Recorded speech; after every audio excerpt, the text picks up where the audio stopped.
Hi everybody, it's me, your favorite now literacy coach, Jody Lynn. I got an email today asking on how to embed a timer in Google Slides because you see Rob and I use them all the time.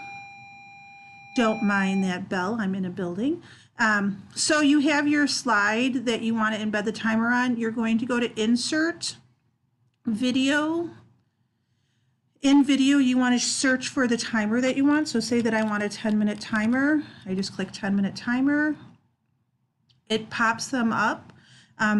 Don't use this one if it says, gives you the police siren sound, because students will literally jump out of their seat. I made that mistake before.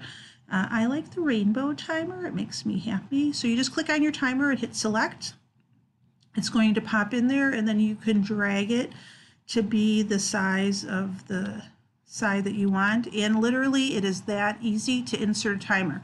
So once again, I'm in a slide, I go to Insert, Video, I search the type of timer that I want, I click on it, I hit select, and then I can resize it by just toggling and dragging a corner, and then I can place it anywhere that I want in the slide.